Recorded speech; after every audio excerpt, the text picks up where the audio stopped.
A biblical perspective on life, culture and current events. This is 2020 on Vision. We like to check in with the Australian Christian Lobby on a Monday and get across the political agenda for the week ahead. And zeroing in today on the Northern Territory, Nicholas Lay is the Northern Territory Director for the ACL. Hey Nicholas, a special welcome back to 2020. Thank you, Neil. Thanks for having me. Hey Nicholas, I guess it's probably part of the good things about your job. You've been travelling around to some of the Northern Territory shows. Where have you been most lately? I have indeed. So, we're hosting Australian Christian Lobby stalls at the various shows. So we've just had Alice Springs about a week ago. This weekend I'll be up in Katherine for that show, and in Darwin the following week. And so it's an opportunity, to be in the public square, to be the salt and light, and to share the gospel where there's opportunities. But it's also an opportunity for people to engage with the Australian Christian Lobby. So if anyone's listening in Katherine or Darwin, make sure you come and say good day. We've also, it's also an opportunity. We display models of babies at different gestational sizes. Obviously life is an area that we're passionate about in protecting and cherishing life. And so we display models. So we've got a 7-week-old model and a 28-week gestational model. And this is an opportunity to show people God's creation at work, how we are knitted together in our mother's wombs. And it's a very family-friendly display, and, the kids and families really love it. They love holding the babies. And, politically on the abortion front, it's not just about influencing politicians. We also need to change public perception of this. And we've had a lot of we've had people come up to these stalls and see the models, see particularly the 7 to sort of 10-week gestational weeks, and they say that's not what it looks like. That's not what a baby looks like at those ages. They're just a clump of cells, and we say no. These are the average shape, size, and weight of babies at these ages, and I find that's very powerful in changing people's perceptions about how we're created, what life looks like from the early stages, and we really pray and hope that can make a lasting impact on people as they walk about the show. I'm with you on how powerful that is when people are exposed to something they're not seeing regular day-to-day in their school environment or anywhere on the street. Some people find it's quite confronting, and then you've got the pro-lifers who would like to, tell you that this is like, you can't just show this sort of stuff in public. Did you get any sort of mixed reactions from people when you were having those things on display? Honestly, it was mostly positive, very, very positive reactions from people. You did get the occasional negative look, but it was actually quite fascinating. And I think it's a matter of conscience, because I watched certain people from a distance as they were approaching the stall, and I caught them glance at the babies and immediately filled with rage. And you're just like, what is that about? Like, there's nothing, I intentionally don't have abortion or anything like that there. It's the power is just seeing the models themselves, and that sort of gives to sort of pro-life.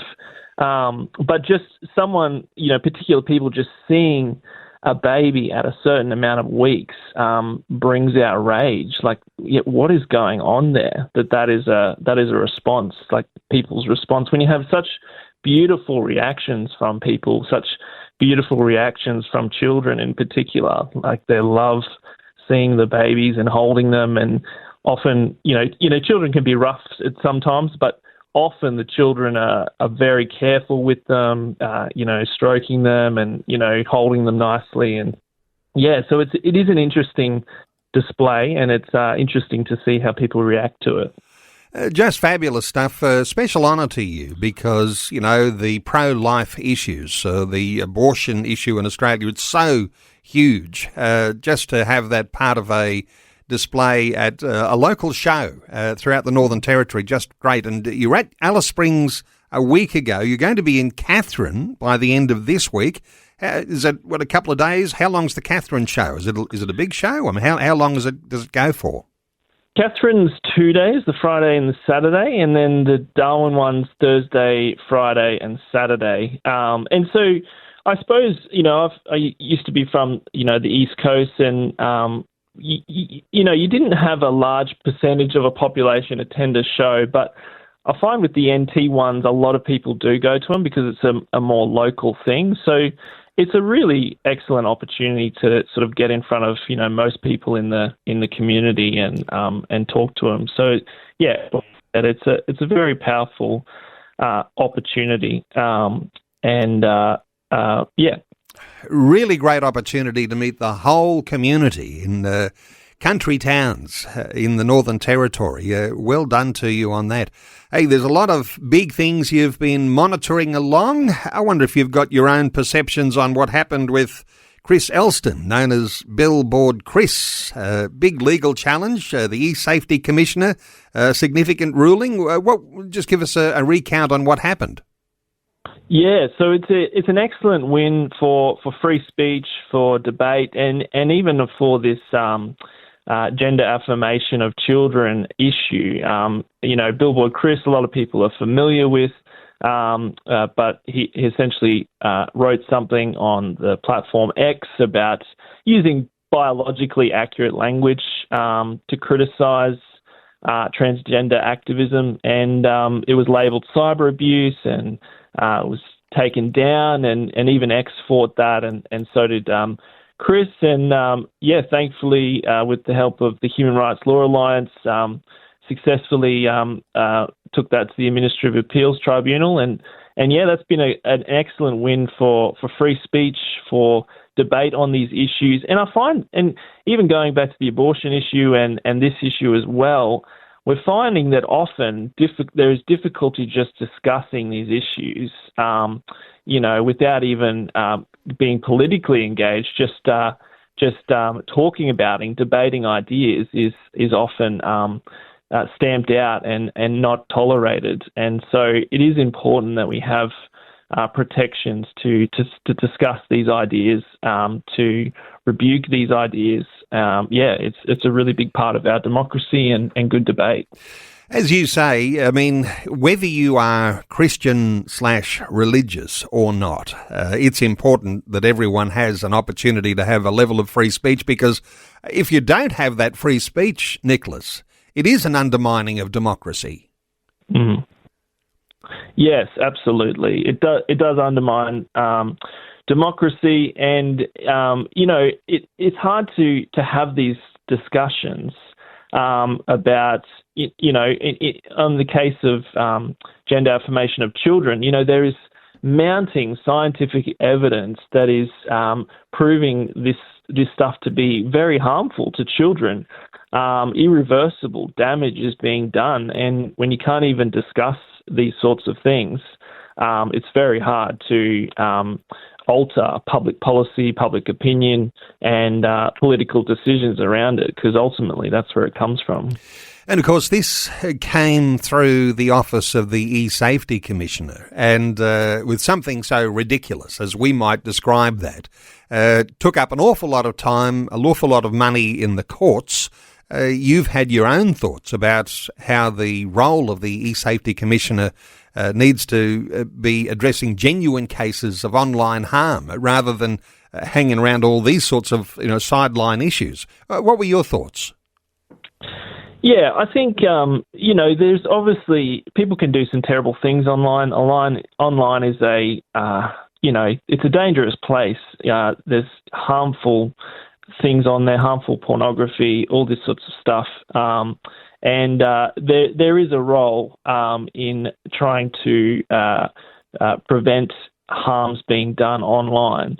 but it's rapidly expanded into just your basic debate and speech on very topical issues, and that's not a good thing. That's not helpful for our society and for debate.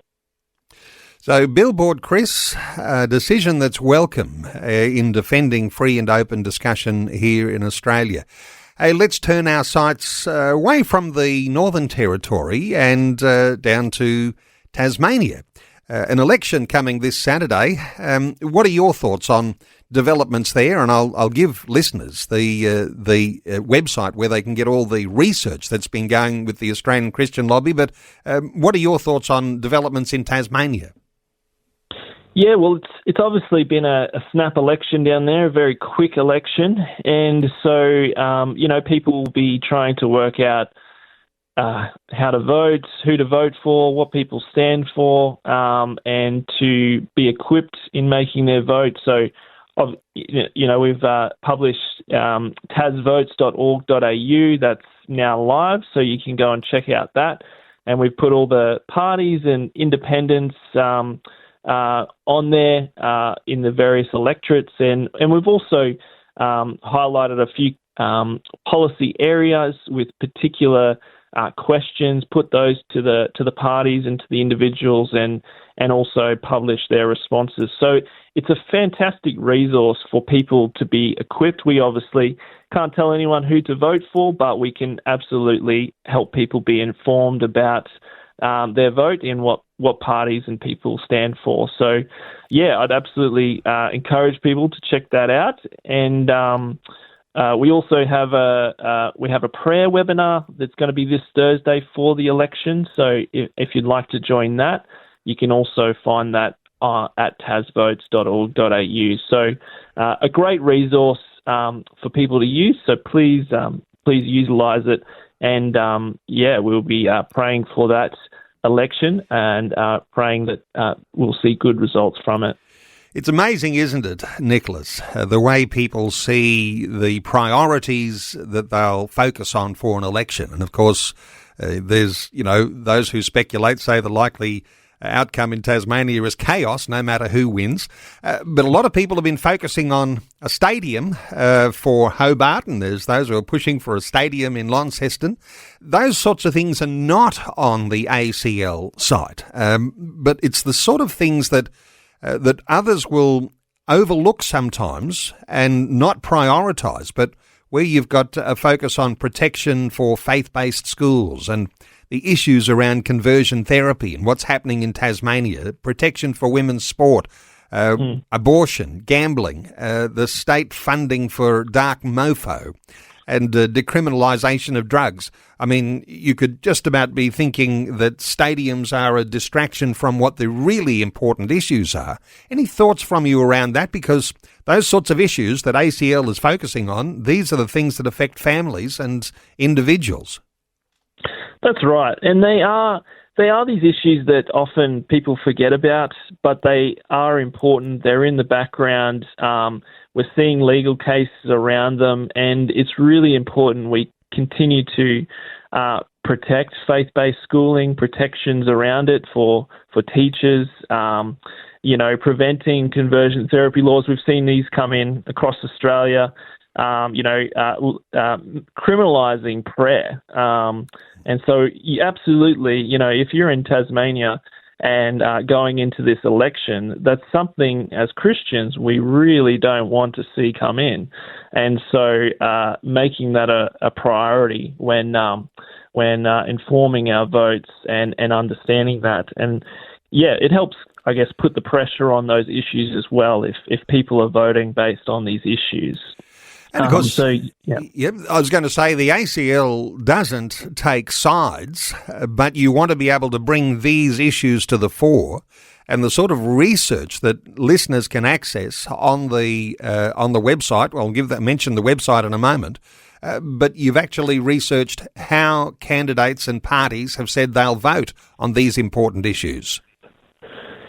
Yeah, so we've provided it's called the policy context, and then you can go and select your electorate. So for example, you could go to Bass and then click on the various party, whether it's Liberal or Labor or whatever, and then you see their responses to these questions that we've asked. And you've done a great job in outlining the policy areas we've got on the website there.